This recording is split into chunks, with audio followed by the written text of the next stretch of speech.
at New York Comic Con to talk to you about race, representation, and people of color in the world of all things geeky. So let's see what you have to say. Yeah, I have something to say. Have you ever read a comic in your entire life? This is another SJW who knows nothing about comics and doesn't care about comics, yet wants to change comics. And the only reason she is talking about comics is because comics have gone mainstream. They are the biggest thing in Hollywood right now. She wouldn't be saying anything about comics 10 years ago. SJWs are like locusts. They find an industry that is popular, they destroy it, and then move on to the next one. We saw this with movies and TVs and video games, and now they're going after comics. Can you name 7 superheroes of color?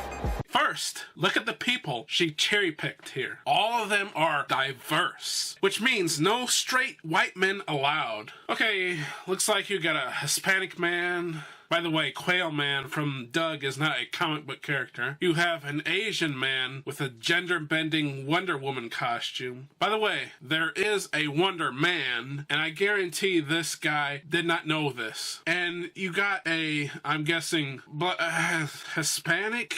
We'll just say non-white, flamingly gay couple dressed in drag Sailor Moon costumes. By the way, Sailor Moon is not a comic book character either. I know some people will say, well, she originally was in manga. Sorry, technically not a comic book, so it doesn't count. And you got an obese black woman dressed as something I honestly don't know what, but I can say it's not a comic book character. Can you name 7 superheroes of color? No. No? Well, that proves you're not a comic book fan. You know what? I can do you several better. And I'll even limit myself to just black people and not the more broad term of people of color. Okay, here goes. Spawn, Static, Black Panther, Storm, John Stewart, Green Lantern, Steel, Luke Cage, Falcon, Goliath, Black Lightning, Cloak, Deathlock, Spectrum, Blade, Miles Morales. That was 15. That's more than twice what she asked for. And that was just black superheroes. That's not counting the thousands of other heroes of color who are not black. Storm. Black Panther. Miles Morales. Damn. That's a hard one. No, it's not. I just proven it's not hard. At least it's not hard for an actual comic book fan. Again, let's look at the people who she asked this question. Oh, an actual white person. Oh, but she's a woman, so she counts as a minority somehow. But again, she's not dressed as a comic book character. A guy covered in body paint, so you can't really tell his race. But hey, look, he's dressed like Colossus, an actual comic book character. Oh my god, and it's an actual white male dressed as Joker.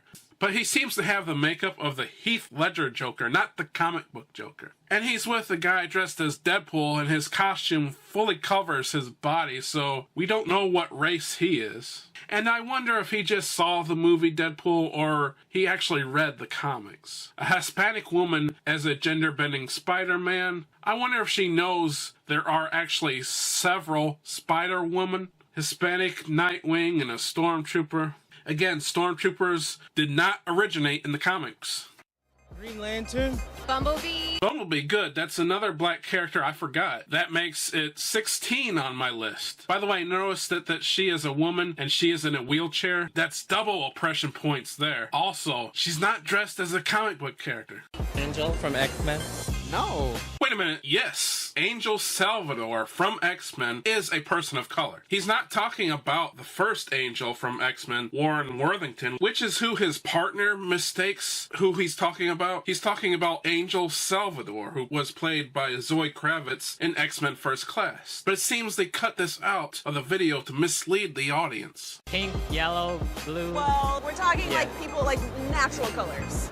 Oh. Oh, natural colors. So diversity doesn't count if it's not real human races. She does realize that comics are fictional and they can have fictional races, but come on, minorities can't look up to people of other races. Are you kidding me? No, they have to have heroes that look exactly like them. They have to have the same race, gender, and sexuality as they do, or else it doesn't count. By the way, another minority dressed as a Naruto character, not a comic book character. No, you can't do it more. I can't. Well, how many did that guy dressed as Colossus say?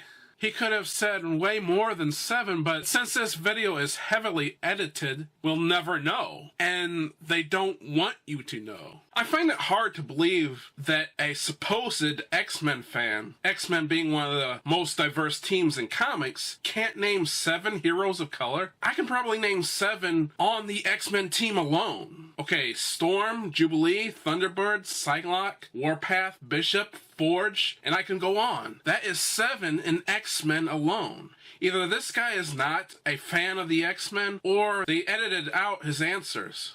Why do you think this is so difficult? Because there's not enough representation of people of color in comics. What makes you think there isn't enough representation in comics? What would be enough? I would like to know an exact number, please. Just because you are ignorant of the actual representation doesn't mean there isn't enough. Let me give you the exact numbers. Blacks make up only 12% of the US population. Whites, however, make up 77% of the population. So if you want an accurate number of black characters in American comics, there would only be 12% black characters. And that is the amount of black characters there are. So isn't 12% enough? There will never be enough because these SJWs are never satisfied. By the way, these SJWs will never mention the overrepresentation of blacks in sports like basketball. Blacks make up 74% of basketball players in the US, when only being 12% of the population. Whites, however, make up only 23% of players, while being 77% of the population. So, to SJWs, this number disparity is not a problem. But when blacks make up the correct percentage of comic book characters, that somehow is a problem. Amazing. Somebody who's been collecting comic books since they were 5, who can only name 5, is a bit of a problem. Yes, and the problem is you are ignorant of the amount of minorities in comics. That is your problem. That is not a problem in comics. I'm a redhead. I have more options, and I'm only 1% of the world. Do you really have more options than minorities? Jean Grey, Banshee, Siren, Wally West, Flash, the Chief from Doom Patrol, Red Sonja. That's all the redheads I can think of right now. That's only 6. That's a lot less than the 16 black characters I've named. I grew up wanting to draw from Marvel and DC, and then I thought about, why can't I be a superhero? Or why can't there be a superhero that looks like me? There are. I've named 16. You see all these people and their interpretations of their characters, and you can be whatever you want to be. That's what this is about. This is why we come here, to see everybody. I love a good black Sailor Moon. I love a good black Sailor Moon. He said that we can dress like any superhero we want to. I wonder if he would say the same thing if a white person dressed like a character like Black Panther. SJWs would call that cultural appropriation. They are always saying that white people can't dress like other cultures, but it's fine when other cultures dress like white people and white characters. If you look at me, I'm Spanish and I'm Spider-Woman, or... So you don't look at yourself as Latina Spider-Woman, you're just...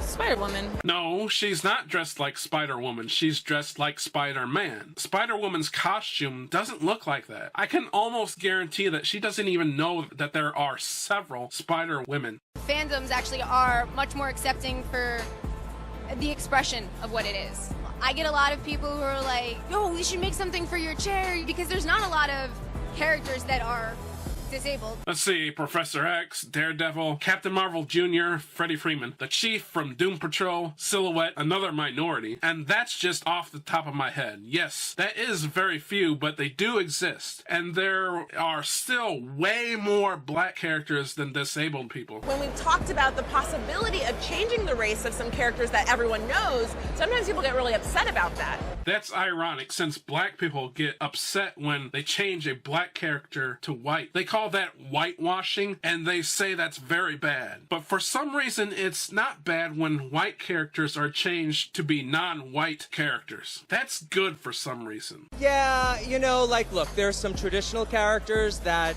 I feel very mixed about turning the Human Torch black because the story was always a brother and sister, so that was tough. See, he did have a problem with Johnny Storm being played by a black actor. So it's not just white people who feel this way. But I appreciate the colorblind casting in doing that, and more of that does have to happen. Why? Why does more white characters have to be changed to non-white characters? Would he say the same thing about a character like Black Panther? Or invent new characters that can challenge that status quo. I actually agree with this. Instead of changing the race of white characters, create brand new characters with brand new names. Don't just take the mantle of white characters, but SJWs aren't creative and they are never satisfied with new characters. They want the name, they want the title. Being a brand new character like Steel, who is a great character by the way, isn't enough. They have to rewrite history and have a black character take the name of Superman. For example, like this character Calvin Ellis, who is so unoriginal that he has the exact same origin as the real Superman, Clark Kent. But being Superman wasn't enough. He also has to be president. That's just plain selfish. But then they still claim we need more than that. You want to feel like you're represented. I have a 6-year-old son, and I think that he would like to see someone that looks like him. You are represented. Your son does have people who look like him. I gave 16 examples. Well, 17 with Calvin Ellis. By the way, the Incredibles, again, are not comic book characters. So much of what we see in the media of people of color is not positive. What are you talking about? There are a ton of positive minority representation in the media. So now, you don't only want to be represented, but you want all of that representation to be positive. That is just ridiculous. Every race has bad people and good people. You can't always be shown as positive when it's impossible, since there will always be bad people among your race. So why do you think representation in comic books is important? It's not important at all. Does representation make the story any better? No, it doesn't. Are you trying to say that minorities can only look up to people the same race as them? That's ridiculous and racist. A hero's race shouldn't matter, correct? And why does there have to be representation if a hero's race doesn't matter? Completely agree. So what do you think? Why aren't there more superheroes of color? There are. You just wanted to lie and say that there wasn't, because you will never be satisfied. And is there a double standard when it comes to fandoms embracing stories featuring people of color? Yes, there is a double standard, and you have it. You want to replace white characters with non-white characters, but you cry racism when non-white characters are whitewashed, and that is the double standard. This was Alpha Eagle, and I gotta fly. So subscribe, share, like, comment, and God bless America.